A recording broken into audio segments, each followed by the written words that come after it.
नमस्कार, तपाईँ हेर्दै हुनुहुन्छ नेपाल पोस्ट। म गोविन्द चपगाई। आज मिति विक्रमसम्म 2079 साल श्रावण 3 गते मंगलबार, इस्वीसम्म 2022 जुलाई 19 तारिक। विशेष गरी देश तथा विदेशका हेर्नै पर्ने महत्वपूर्ण खबर, विभिन्न नेताहरूको भनाई, पछिल्लो क्रममा बाढीले पारेको असरको अपडेट, स्वास्थ्य सम्बन्धी जानकारी, शेयर बजार, खेलकुद सँगै आज दिनभरि कहाँ के हुँदैछ सम्पूर्ण जानकारीहरू लिएर शुभ बिहानी सँगै उपस्थित भइसकेका छौँ। हामीलाई कुन ठाउँदेखि हेर्दै हुनुहुन्छ अनि कस्तो लाग्दैछ, हामी प्रति कुनै प्रतिक्रिया छन् भने कृपया तलको कमेन्ट बक्समा आफ्नो प्रतिक्रिया उल्लेख गर्न नभुल्नुहोला। आउनुहोस् समाचार सुरु गरौँ। आजका मुख्य शीर्षकहरूबाट, वडा अध्यक्षलाई पोखरीमा धकल्ने डिएसपीलाई कारबाही गर्न माग, ढुङ्गेश्वर गाउँपालिकामा तालाबन्दी, एआइजी पोखरेलले दिए राजीनामा, मेहेन्दी सहित मेकअप सामानमा 11 महिनामा बाहिरियो झण्डै 3 अर्ब, च्याङ्जामा 80% रोपाइ सकियो, किराँत प्रदेश नामाकरणको माग गर्दै मुख्यमन्त्रीको कार्यालय घेराउ,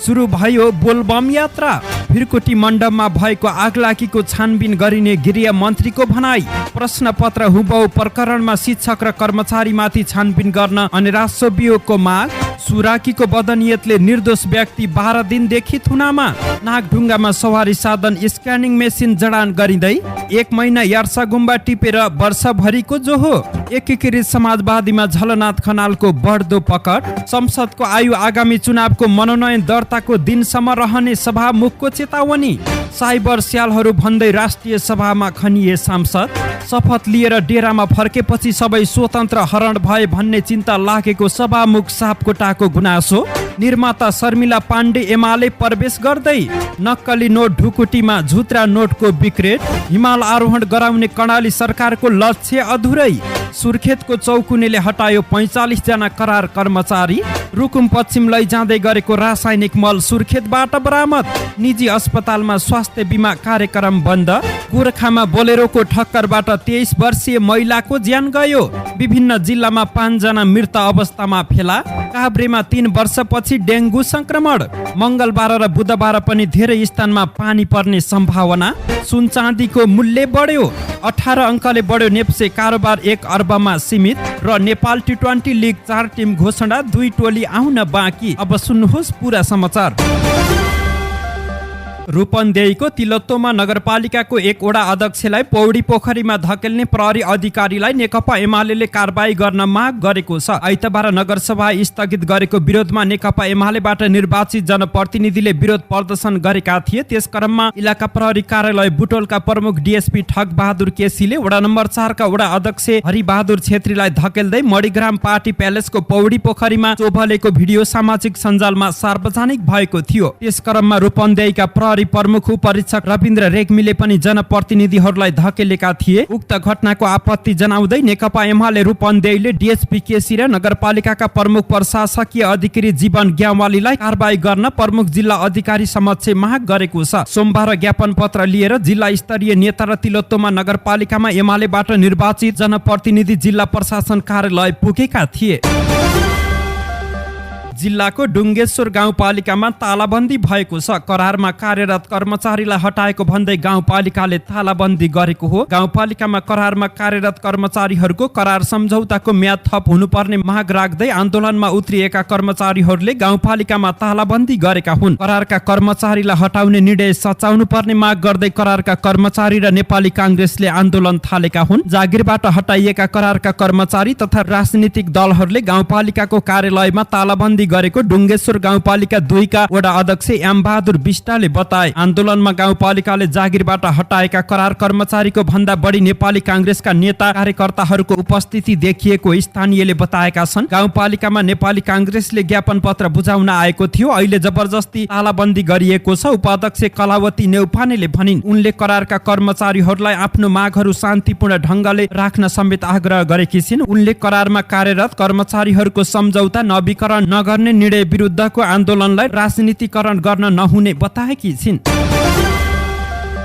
नेपाल प्रहरीका अतिरिक्त महानिरीक्षक एआइजी विश्वराज पोखरेलले राजीनामा दिएका छन्। पोखरेलले सोमबार दिउँसो प्रहरी प्रधान कार्यालय पुगेर सेवाबाट राजीनामा दिएका हुन्। पोखरेलको राजीनामा स्वीकृत हुन बाँकी नै रहेको छ। पोखरेलले मानव स्रोत विभागमा पुगेर राजीनामा पत्र बुझाएको स्रोतले जनाएको छ। पोखरेलले एआइजी पूजा सिंह मार्फत महानिरीक्षक आइजिपी धीरज प्रताप सिंह समक्ष राजीनामा पत्र बुझाएर बाहिरिएका हुन्। पोखरेलको राजीनामा महानिरीक्षक सिंहले गृह मन्त्रालयमा पेश गर्नुपर्नेछ। राजीनामा पत्र मन्त्री परिषदले स्वीकृत गरेपछि मात्रै लागू हुनेछ। आफूभन्दा करिब 1.5 वर्ष कनिष्ठ एआइजी सिंहलाई महानिरीक्षक आइजिपीमा नियुक्त गरेपछि पोखरेल 2079 वैशाखमा आइजिपी बढुवा बदरको माग गर्दै सर्वोच्च अदालत पुगेका थिए। आइजिपीमा बढुवा भएको 1.5 महिनामै सिंह आइजिपीमा नियुक्त भएका थिए। 2079 वैशाख 18 को मन्त्री परिषद बैठकले ज्येष्ठता मिचेर सिंहलाई महानिरीक्षकमा बढुवा गरेको थियो। बढुवाको भोलिपल्ट वैशाख 19 मा पोखरेल सरकारको निर्णय बदरको माग सहित सर्वोच्च पुगेका थिए। तर रिट दायर भएको 2.5 महिनापछि असार 31 मा कामु प्रधान न्यायाधीश दीपक कार्की र न्यायाधीश कुमार चुडालको संयुक्त इजलासले सिंहलाई महानिरीक्षक बनाउने सरकारको निर्णय विरुद्ध पोखरेलले दायर गरेको रिट खारेज गरेको थियो। पोखरेल महानिरीक्षकमा बढुवा भएको भए 2079 चैतसम्म प्रहरी सेवामा रहने जनाइएको छ। साउन महिनासँगै हरियो तथा पहेँलो चुरा पोतेर मेहेन्दीको सिजन सुरु भएको छ। यी विभिन्न सिंगार मेकअप सामग्री भारत लगायत अन्य मुलुकबाट भित्रिने गर्छ। आर्थिक वर्ष 2078-79 को 11 महिनामा मात्रै झण्डै 3 अर्बको मेहेन्दी सहित मेकअप सामग्री भित्रिएको भन्सार विभागले जनाएको छ। वर्षेनी मेकअप सामानका लागि बाहिरिने रकम बढ्दो रहेको छ। गत आर्थिक वर्ष 2078-79 को साउनदेखि जेठ मसान्तसम्म 2 अर्ब 89 करोड 93 लाख 34 हजार रुपियाँ बराबरको सनस्क्रिन क्रिम लगायत मेकअपका सामग्री भित्रिएको विभागको तथ्याङ्कमा उल्लेख गरिएको छ। आर्थिक वर्ष 2077-78 मा 2 अर्ब 13 करोड 20 लाख 3 हजारको मेहेन्दी सनस्क्रिन क्रिम लगायत मेकअप सामग्री आयात भएको थियो।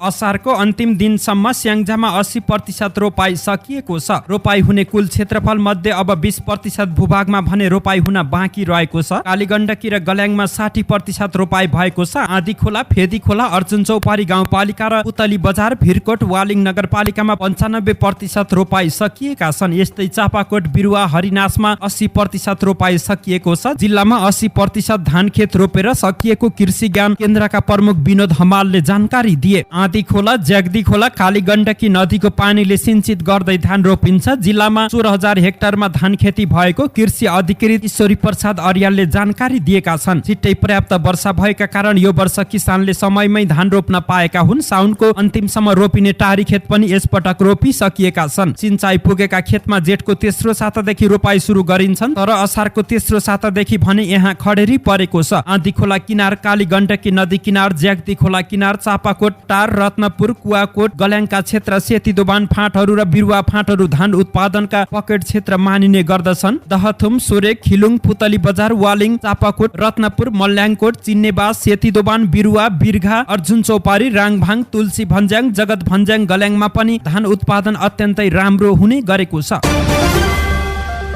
प्रदेश नम्बर 1 को नाम पहिचानका आधारमा राख्न माग गर्दै दबावका कार्यक्रम आयोजना भइरहेका छन्। यही क्रममा किराँत राई आयोगले प्रदेशको नाम किराँत प्रदेश राख्न माग गर्दै मुख्यमन्त्री कार्यालय अगाडि घेराउ गरेका छन्। घेराउ कार्यक्रममा 14 जिल्लाकै मानिस भेला भएको आयोजकले जानकारी दिएका छन्। उनीहरूले पहिचानको आधारमा प्रदेश नम्बर 1 को नाम किराँत हुनुपर्नेमा जोड दिँदै नाराबाजी गरेका छन्। घेराउ पछि मुख्यमन्त्री राजेन्द्र कुमार राईलाई ज्ञापन पत्र प्रदान गर्ने र प्रदेशसभा घेराउ गर्ने कार्यक्रम रहेको थियो।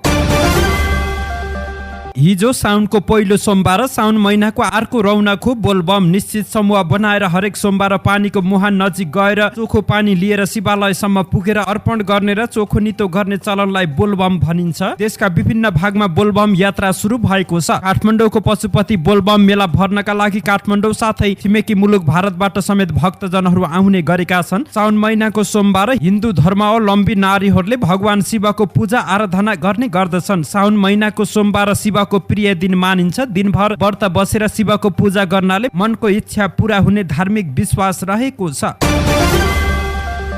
गृह मन्त्री बालकृष्ण खाँडले समाज कल्याण परिषदको भिरकोटी मण्डपमा भएको आगलागीको छानबिन गर्ने बताएका छन्। गृह मन्त्री खाँडले हिजो दिउँसो आगलागी भएको क्षेत्रको अवलोकन गर्दै आगलागी बारे छानबिन गर्ने आश्वासन दिएका हुन्। आगलागीमा मन्त्री परिषद अन्तर्गतको राष्ट्रिय अपाङ्ग कोषले अपाङ्गता भएकाहरूका लागि राखेका सहायता सामग्री जलेको थियो। उनले गृह मन्त्रालय अन्तर्गतको राष्ट्रिय विपद जोखिम न्यूनीकरण तथा व्यवस्थापन प्राधिकरण मार्फत उनीहरूका लागि सहायता सामग्री उपलब्ध गराइने बताएका हुन्। मन्त्री खाँडले प्राधिकरणले उपलब्ध गराउने सहायता सामग्री राख्नका लागि आवश्यक पर्ने स्थान पनि खोजेर उपलब्ध गराउने आश्वासन दिएका छन्। अवलोकनका क्रममा गृह मन्त्री खाँडले आगलागी भएको स्टोर, राष्ट्रिय अपाङ्ग कोषको कार्यालय र ती सामग्री निर्माणको समेत अवलोकन गरेका थिए। गृह मन्त्री खाँडले कोषका सभापति टेकराज भट्टराईसँग आगलागी र कोषका बारेमा जानकारी लिएका थिए। अवलोकनका क्रममा गृह सचिव टेकनारायण पाण्डे, काठमाडौँका प्रमुख जिल्ला अधिकारी गोविन्द प्रसाद रिजाल, महानगरीय प्रहरी परिसर काठमाडौँका प्रमुख प्रहरी वरिष्ठ उपरीक्षक भरत बहादुर बोहरा लगायतको सहभागिता रहेको थियो। उक्त स्टोरमा असार 29 गते दिउँसो आगलागी भएको थियो। आगलागीबाट स्टोरमा रहेका सबै सामग्री जलेर नष्ट भएका छन्।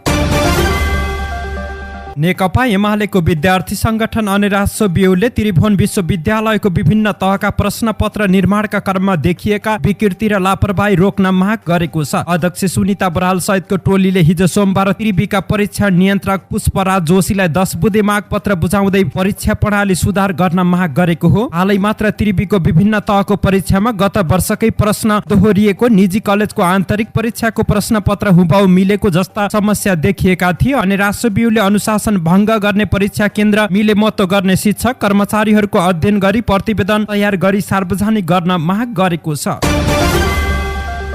काठमाडौँ उपत्यका प्रवेश गर्ने प्रमुख नाका नागढुङ्गामा सवारी साधन जाँच तथा अभिलेख राख्न अत्याधुनिक उपकरण जडान गरिने भएको छ। उपत्यका भित्रिने र बाहिरिने सवारी साधनका दैनिक रेकर्ड ट्राफिक प्रहरीले हातले नै राख्दै आएका छन् भने आशंका लागेका सवारी साधन तथा यात्रुलाई खानतलासी गर्ने काम उनीहरूले गरिरहेका छन्। उपत्यका भित्रिने प्रमुख नाकामा अवस्थित चन्द्रगिरी नगरपालिकाले देशमा नै पहिलो पटक भेहिकल स्क्यानिङ मेसिन राख्न गृह कार्य सुरुवात गरेको छ। यसका लागि नगरपालिकाले पहिलो चरण नेपाल प्रहरीका उच्च नेतृत्व, सडक विभाग लगायत अन्य सरकार निकायसँग संवाद गरिसकेको छ। नगर प्रमुख घनश्याम गिरीले भने काठमाडौँ उपत्यकाको सुरक्षाका दृष्टिकोणले नागढुङ्गामा भेहिकल स्क्यानिङ मेसिन राख्न जरुरी छ। प्रविधिको युगमा पनि कति दिन हातले लेखेर सवारी साधनको रेकर्ड राख्न सकिन्छ र उक्त मेसिनले सवारी साधन सहित चालक एवं आवश्यकता अनुसार यात्रुको पनि स्क्यानिङ गरी अभिलेख राख्ने गर्दछ। यसले सुरक्षा तथा ट्राफिक व्यवस्थापनमा सहयोग पुग्ने जनाइएको छ। मेसिनको करिब 2 करोड 50 लाख पर्ने जनाइएको छ। उनका अनुसार मेसिन खरिदका लागि नगरपालिकाले उपत्यकामा अन्य पालिका तथा सरकार निकायसँग सहकारीका लागि आह्वान समेत गरेको छ। नगर प्रमुख गिरीले भने यो चन्द्रगिरी नगरपालिकालाई मात्र आवश्यक पर्ने कुरा होइन, यसबाट समग्र उपत्यकाको सबै पालिका एवं संघीय सरकारलाई समेत फाइदा पुर्याउँछ। यसले सुरक्षा र ट्राफिक व्यवस्थापनलाई चुस्त बनाउन सहयोग गर्ने पनि बताइएको छ।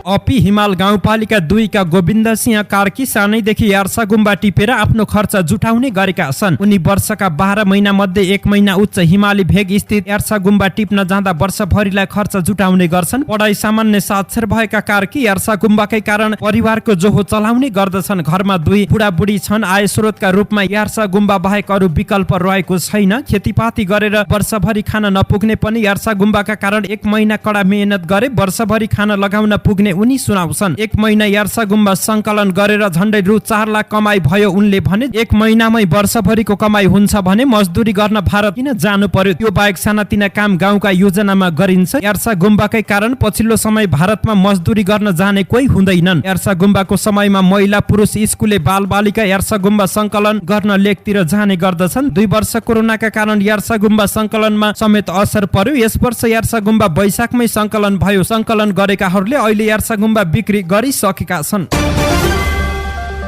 11 महिना अघि गठन भएको नेकपा एकीकृत समाजवादीका अध्यक्ष माधव कुमार नेपालले आफ्नो पूर्व पार्टी नेकपा एमालेलाई खरानी बनाउने चेतावनी दिँदै आएका छन्। एमाले हराउन अध्यक्ष नेपालले नेपाली कांग्रेस, नेकपा माओवादी केन्द्र सहितका दलहरूसँग चुनावी तालमेल र सत्ता सहकारी गरे। उनले विशेष गरी एमाले अध्यक्ष केपी शर्मा ओलीप्रति आक्रोश पोख्ने गरेका छन्। तर तिनै अध्यक्ष नेपाल गएको शुक्रबार भने फरक सुनिए। बागमती प्रदेश कमिटिको तेस्रो पूर्ण बैठकलाई सम्बोधन गर्दै अध्यक्ष नेपालले एमालेलाई प्रहार गर्न नहुने बनाउने धारणा राखेका छन्। अहिले धेरै किन भन्नु हुँदैन भने एमाले अहिले हामीलाई धेरै प्रहार गरिरहेको छैन। कार्यकर्तामाझ नेपालले भने धेरै प्रहार गरिरहेको बेलामा हामीले पनि प्रहार गर्न हुँदैन। एकाएक अध्यक्ष नेपालको स्वर फेरिनुको कारण भने पार्टीभित्र पूर्व प्रधानमन्त्री झलनाथ खनालको प्रभाव बढ्नु रहेको एक नेताले बताएका छन्। 30 वैशाखमा भएको स्थानीय तह निर्वाचनपछि नेता खनालले सार्वजनिक रूपमै वाम एकताको वकालत गर्न थालेका छन्।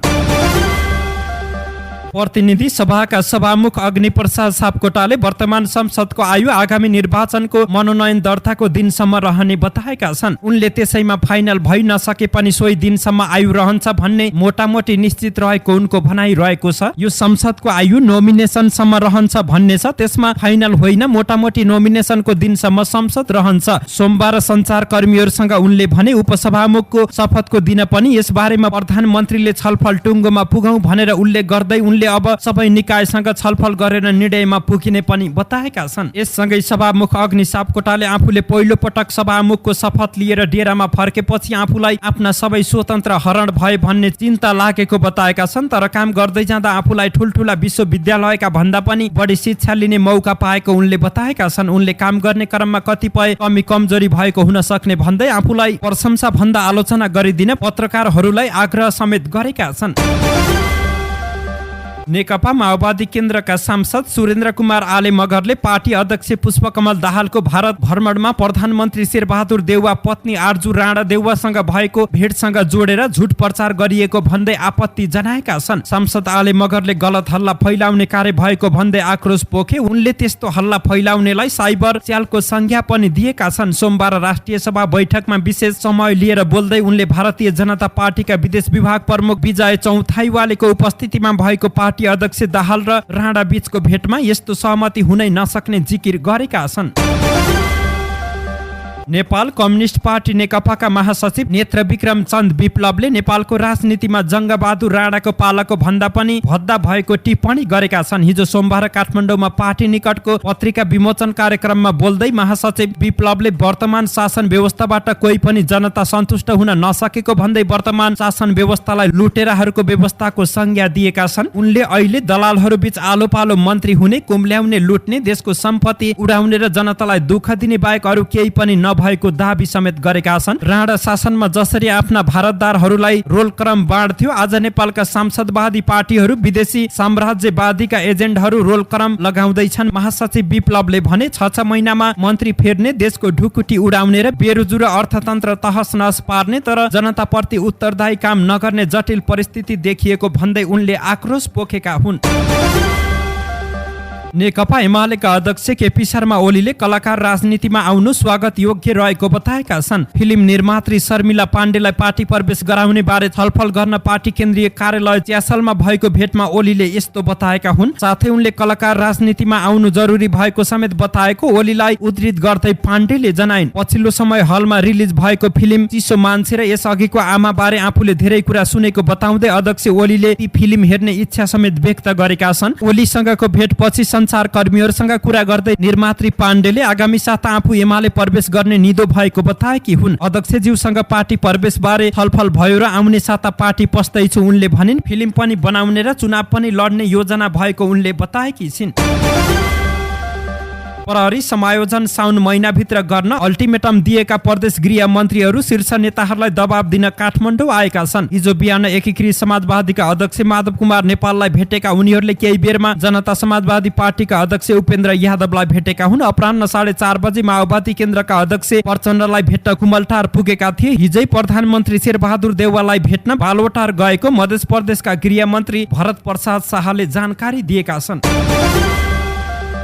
नेपाल राष्ट्र ब्याङ्कले जाली वा नक्कली नोट ढुकुटीमा राखेर झुत्रा नोट मात्र धुलाउने विक्रेट बनाउने भएको छ। राष्ट्र ब्याङ्कले नोट धुलाउने नियमावली 2078 परिमार्जन गर्दै यस्तो व्यवस्था गरेको हो। ब्याङ्कको काम कारबाहीमा सहयोगी हुने तथा सुरक्षण विशेषताहरू परिमार्जन गर्ने सन्दर्भमा नक्कली नोटको अनुसन्धान उपयोग हुन सक्ने भएकाले जफत गरिएका त्यस्ता नोट अभिलेख गर्न ब्याङ्कका ढुकुटीमा सुरक्षित राख्नुपर्ने नियमावलीमा उल्लेख गरिएको छ। यस्तै ब्याङ्कले जाली वा नक्कली भनी जफत गरेको नोट अदालती कारबाही चलेको हकमा अन्तिम किनारा लागेको 2 वर्ष र कारबाही नचलेको हकमा ब्याङ्कले प्राप्त गरेको 3 वर्षसम्म सुरक्षित राख्नुपर्ने व्यवस्था पनि नियमावलीमा रहेको छ। नोट गन्ती गर्ने, रुजु गर्ने तथा नोट धुलाउने मेसिन वा फर्नेस रहेको स्थानको पर्याप्त कभरेज हुने गरी कम्तीमा 90 दिनको दृश्यको अभिलेख सुरक्षित राख्ने सीसीटीभीको क्यामेराको अनिवार्य व्यवस्था गर्नुपर्ने प्रावधान पनि नियमावलीमा रहेको छ। पुराना च्यातिएका, रङ दलिएका र कोरिएका नोटबाट भने बिक्रेट गुइठा बनाइने गरेको छ। नयाँ प्रविधि भित्रिएसँगै यसअघि जलाउँदै आएका पुराना नोटलाई मेसिनबाट टुक्र्याएर बिक्रेट बनाउन थालिएको हो। प्रदेश सरकारको उद्योग, पर्यटन, वन तथा वातावरण मन्त्रालयले कान्जिर वा हिमाल आरोहण गराउने उद्देश्यले आर्थिक वर्ष 2078-79 मा 2 पटक सूचना प्रकाशित गर्यो। दुवै पटकको सूचनामा आरोहण गराउन इच्छुक कम्पनीको आवेदन परेन। आरोहण दल मार्फत अन्तर्राष्ट्रिय स्तरसम्म कर्णालीका हिमालको पहिचान गराउने उद्देश्यले मन्त्रालयले रु 60 लाख विनियोजन गरेको थियो। अन्ततः निशुल्क कान्जिर वा हिमाल चढ्ने कुनै पनि पर्वतारोही कम्पनी तथा आरोहण दल तयार नहुँदा उक्त बजेट फिर्ता हुन पुग्यो। मन्त्रालयले आर्थिक वर्ष 2079-80 मा पुनः यो कार्यक्रमलाई निरन्तरता दिएको छ। मन्त्रालयका सचिव मोहनदेव जोशीले एकातिर सगरमाथा लगायतका पूर्वतिरका हिमाल आरोहण गर्ने समय जुझ्नु र अर्कातिर हिमाल आरोहणलाई सार्वजनिक खरिद ऐन अनुसार वस्तु वा सेवा कुन मान्नेमा परामर्शदाता दुविधामा परेकाले कान्जिर वा हिमाल आरोहण गराउने प्रदेश सरकारको लक्ष्य पूरा हुन नसकेको बताएका छन्। हामीले सार्वजनिक सूचनामा सेवामूलक भनेर उल्लेख गर्यौं, तर पर्वतारोहण सम्बन्धी कम्पनीले यसलाई वस्तुका रूपमा प्रस्ताव खरिद गर्नुहुँदो रहेछ। उनले भने कान्जिर वा हिमाल सगरमाथा जस्तो व्यवसायिक उडान भएको हिमालमा परेन, त्यहाँको जस्तो फोहोर पनि जम्मा हुँदैन। त्यही भएर मन्त्रालयले वस्तु नभई सेवाका रूपमा प्रस्ताव माग्यो। आरोहण कार्यक्रमलाई वस्तु मान्न सकेनौं, त्यसले गर्दा प्रस्तावक आवेदनमै दुविधामा परेको उनले जानकारी दिएका छन्। सुर्खेतको चौकुने गाउँपालिकाले नामै तोकेर करार कर्मचारीलाई हटाएको छ। असार 31 गतेको निर्णय अनुसार पालिकामा कार्यरत कर्मचारीको म्याद थप नगर्ने निर्णय गरेको हो, जसमध्ये वडा कार्यालय अन्तर्गतका 25 र पालिकामा कार्यरत 20 जना करार कर्मचारीलाई हटाएको हो। पालिकाले करार कर्मचारीहरूको लिस्ट नै बनाएर सार्वजनिक गरेको छ। पालिका अन्तर्गत 7 वटा त कार्यालय सहयोगी मात्रै रहेका छन् भने 1 जना प्रेस सहयोगी, जेसीबी, टिपर, एक्साभेटरदेखि पशु प्राविधिकहरूसम्म परेका छन्। वडा कार्यालय अन्तर्गत 10 जना सामाजिक परिचालक र सहायक कर्मचारीहरू रहेका छन्। गाउँपालिकाले उनीहरूलाई आफूले पालिकाबाट प्रयोग गर्दै आएको नगद तथा जिन्सी सामग्रीहरू समेत कार्यालयमा बुझाउन अनुरोध गरेको छ। पछिल्लो समय कोभिड-19 को संक्रमण बढ्न थालेपछि यसको जोखिम न्यूनीकरणका लागि जिल्ला प्रशासन कार्यालय नवलपरासी, बर्धघाट, सुस्ता पूर्वले अनिवार्य रूपमा मास्क लगाउन जिल्लावासीलाई आग्रह गरेको छ। प्रमुख जिल्ला अधिकारी सुमन घिमिरेद्वारा आइतबार जारी आदेशमा स्वास्थ्य सतर्कता अपनाउन जिल्लावासीमा मास्क लगाउन आग्रह गरिएको छ। कोभिड-19 को संक्रमण रोकथाम र उपचार व्यवस्था सम्बन्धमा आइतबार बसेको बैठकको सिफारिसका आधारमा जिल्लाका सरकारी तथा सार्वजनिक स्थानमा अनिवार्य रूपमा मास्क लगाउन सर्वसाधारणमा आग्रह गरिएको घिमिरेले बताउनुभयो। अनिवार्य रूपमा मास्कको प्रयोग गर्ने गराउने, साबुन पानीले हात धुने, सामाजिक दूरी कायम गर्नुपर्ने गरी आदेश जारी गरिएको पनि घिमिरेले बताएका छन्। सुर्खेत प्रहरीले रुकुम पश्चिमका लागि लैजाँदै गरेको 64 बोरा रासायनिक मल बरामद गरेको छ। इलाका प्रहरी कार्यालय छिन्चुले आइतबार साँझ रासायनिक मल बोकेको ट्रक मदाने चौरबाट नियन्त्रणमा लिएको हो। जिल्ला प्रहरी कार्यालयका अनुसार ट्रकमा 64 बोरा मल रहेको छ। यो समाचार तयार गर्दै गर्दाको समय अवधिसम्म मलबारे अहिले थप अनुसन्धान भइरहेको सुर्खेत प्रहरीले जनाएको छ। मल माग्दा पूरा बिल नदेखाएपछि ट्रक नियन्त्रणमा लिएको प्रहरीको भनाइ रहेको छ। सरकारले स्वास्थ्य बीमा कार्यक्रम निजी अस्पताल तथा मेडिकल कलेजबाट सञ्चालन नगर्ने भएको छ। आर्थिक वर्ष 2079-80 को बजेटमा सामुदायिक र सरकारी अस्पतालबाट मात्र स्वास्थ्य बीमा कार्यक्रम मार्फत सेवा दिने उल्लेख गरिएसँगै निजी अस्पतालहरूबाट सेवा पनि बन्द हुने भएका हुन्। स्वास्थ्य बीमा कार्यक्रमलाई थप व्यवस्थित र प्रभावकारी बनाउन लाभग्राहीहरूलाई सामुदायिक तथा सरकारी अस्पतालहरूबाट मात्र उक्त सेवा प्रदान गर्ने व्यवस्था मिलाइनेछ। बजेट वक्तव्यमा भनिएको छ यसका लागि सबै सामुदायिक तथा सरकारी अस्पतालहरूमा सामाजिक स्वास्थ्य इकाइ स्थापना गरिनेछ। स्वास्थ्य बीमा कार्यक्रमलाई दिगो बनाउन बीमा कम्पनी मार्फत सञ्चालन गर्न आवश्यक तयारी गरिनेछ। गोर्खाको अजिरकोट गाउँपालिका 3 मा दुर्घटना हुँदा एक महिलाको घटनास्थलमै मृत्यु भएको छ। दुर्घटनामा परि अजिरकोट गाउँपालिका 2 बलाङ निवासी 23 वर्षीय मेलिना गुरुङको मृत्यु भएको जिल्ला प्रहरी कार्यालय गोर्खाका डीएसपी लीलाराम लामिछानेले जानकारी दिए। भच्चेकबाट गोर्खातर्फ आउँदै गरेको बा 3 प 4815 नम्बरको मोटरसाइकललाई छोपराकबाट भच्चेक जाँदै गरेको ग1ज 4886 नम्बरको बोलेरो जिपले टक्कर दिँदा दुर्घटना भएको हो। दुर्घटनामा मोटरसाइकल चालक 35 वर्षका मनराज गुरुङ सामान्य घाइते भए भएका छन्। उनको भच्चेक स्वास्थ्य चौकीमा उपचार भएको छ। बोलेरो जीप र चालक प्रहरी नियन्त्रणमा रहेको डीएसपी लामिछानेले बताएका छन्। रोल्पा, कपिलवस्तु, दाङ, काठमाडौँ र चितवनमा 5 जना मृत अवस्थामा फेला परेका छन्। रोल्पाको रुन्टीगढी गाउँपालिका 2 धैरेनी बस्ने 68 वर्षीय लक्ष्य खत्री, सोही गाउँपालिका 4 सुरपाल स्थित मकैबारीमा आइतबार मृत अवस्थामा फेला परेका छन्। कपिलवस्तुको महाराजगञ्ज नगरपालिका 11 प्रभात नगर बस्ने 6 वर्षीय अस्मिता घर नजिकै बेल नदीको किनारमा आइतबार मृत अवस्थामा फेला परेकी छिन्। घरबाट हराएकी उनको खोजी गर्ने क्रममा उक्त स्थानमा शव फेला परेको हो। दाङको घोराई उपमहानगरपालिका 3 स्थित रनघरा बबई नदीको किनारमा सोही उपमहानगरपालिका 5 धारापानी बस्ने 65 वर्षीय शिवा नेपाली आइतबार मृत अवस्थामा फेला परेकी छिन्। यसैगरी काठमाडौँ महानगरपालिका 8 पशुपति राम मन्दिर नजिकै हाल पहिचान नखुलेका अन्दाजी 70 वर्षीय पुरुष आइतबार मृत अवस्थामा फेला परेका छन्। र चितवनको भरतपुर महानगरपालिका 16 स्थित नारायणी नदीको बीच भागको टापुमा हाल पहिचान नखुलेका अन्दाजी 30 वर्षीय पुरुष आइतबार मृत अवस्थामा फेला परेका छन्। सबै घटनाका सम्बन्धमा प्रहरीले आवश्यक अनुसन्धान गरिरहेको छ। काभ्रे जिल्लामा 3 वर्षपछि 3 स्थानमा लामखुट्टेको टोकाइबाट लाग्ने डेङ्गु रोगको संक्रमण देखिएको छ। 2 हप्ता अघि 5 खालमा देखिएको डेङ्गुको संक्रमण हाल धुलीखेल र पनौती क्षेत्रमा पनि देखिएको हो। पनौती नगरपालिका 5 सुब्बा गाउँका एक 68 वर्षका पुरुष डेङ्गुको संक्रमणका कारण धुलीखेल अस्पतालमा 2 दिनदेखि उपचाररत रहेका छन्। पनौती नगरका स्वास्थ्य शाखा प्रमुख पुरुषोत्तम तिमलिसिनाका अनुसार संक्रमित ती पुरुषको स्वास्थ्य अवस्था उपचार सुरु गरिएपछि सुधार भएको पनि जनाएका छन्। उनले जिल्ला स्वास्थ्य कार्यालय र नगर स्वास्थ्यको टिमले संयुक्त रूपमा हिजो पनौतीमा भएको संक्रमणको स्रोतबारे स्थानीय स्तरमा अनुगमन गर्ने पनि बताए। यस्तै केही दिन अघि सदरमुकाम धुलीखेलमा पनि एक पुरुषमा डेङ्गु रोगको संक्रमण देखिएपछि उनलाई निगरानीमा राखी उपचार गरिएको जिल्ला स्वास्थ्य कार्यालय धुलीखेलले जनाएको छ। गर्मीले आलस तलास बनाइरहेको बेला केही दिनका लागि राहत मिल्ने सम्भावना रहेको छ। मंगलबार र बुधबार देशका धेरै स्थानमा पानी पर्ने भएकाले केही शीतल महसुस हुनेछ। मौसमविद हिरा भट्टराईका अनुसार मंगलबार र बुधबार सोमबार भन्दा धेरै स्थानमा पानी पर्ने वर्षा हुने सम्भावना रहेको छ। मंगलबार सुदूरपश्चिम कर्णाली, गण्डकी र लुम्बिनी प्रदेशमा वर्षा हुने सम्भावना रहेको छ।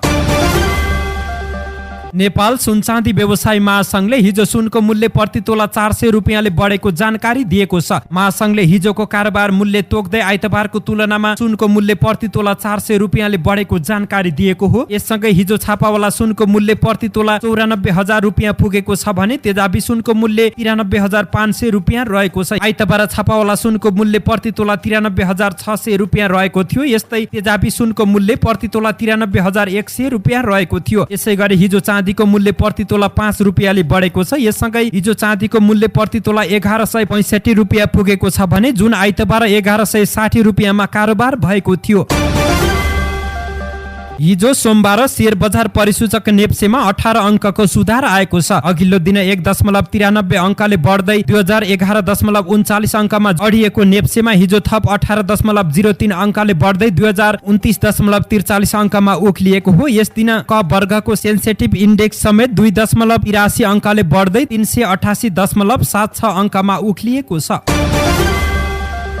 साउन 9 गतेदेखि 20 गते, जुलाई 25 देखि अगस्त 5 सम्म भारतको भुवनेश्वरमा हुने साफयु 20 च्याम्पियनशिपका लागि नेपाली टोलीको घोषणा भएको छ। मुख्य प्रशिक्षक मेघराज केसीले 23 जनाको अन्तिम टोली छनौट गरेको अखिल नेपाल फुटबल संघ एन्फाले जनाएको छ। दोस्रो चरणको बन्द प्रशिक्षणमा रहेका 30 बाट अन्तिम टोली छनौट गरिएको हो। सिनियर राष्ट्रिय टोलीबाट खेलिसकेका आयुष घलान सहित ए डिभिजनमा खेलेका कीर्तिश रत्न छुन्जु, मनज्ञ नकर्मी, आशिष राई लगायत टिममा सहभागी भएका छन्। दोस्रो चरणको प्रशिक्षणबाट सौरभ कार्की, अकिब हक, आश्विन भट्टराई, राज थोकर, कीर्तन सेन्तान, क्षितिज भण्डारी र रोहित सुब्बाले अन्तिम टोलीमा स्थान बनाउन सकेनन्। यसपटक कोभिड-19 ले गर्दा उमेर समूहको प्रतियोगिता नहुँदा एन्फाले देशैभरिबाट खुल्ला छनौट गर्दै 41 जनालाई पहिलो चरणको बन्द प्रशिक्षणमा समावेश गरेको थियो। नेपाल टी20 लीग क्रिकेट प्रतियोगिताका टिमहरू सार्वजनिक भएका छन्। नेपाल क्रिकेट संघ क्यानले 6 टिम मध्ये 4 टिमहरू हिजो सार्वजनिक गरेको छ। सार्वजनिक टिमहरूमा कान्तिपुरको कान्तिपुर क्यापिटल, नेपाली अल स्टार्सको Lumbini all stars, diamond digi camp प्रणाली भारतको विराटनगर, सुपर किङ्स र गोल स्पोर्ट प्रणाली भारतको जनकपुर रोयल्स रहेका छन्। क्यानका कार्यवाहक सचिव प्रशान्त विक्रम मल्लले 2 टोली भौतिक रूपमा उपस्थित नहुँदा हिजो सार्वजनिक नगरिएको जानकारी दिएका छन्। उनीहरूलाई पनि केही दिनमा सार्वजनिक गर्ने उनले बताएका छन्। सबै टिमहरू प्रतिस्पर्धाबाट नै आएको बताउँदै उनले लामो समय टिक्ने टिमलाई प्राथमिकता दिएको पनि स्पष्ट पारेका छन्। धन्यवाद। यस्तै ताजा समाचारको लागि नेपाल पोस्ट हेर्दै गर्नुहोला।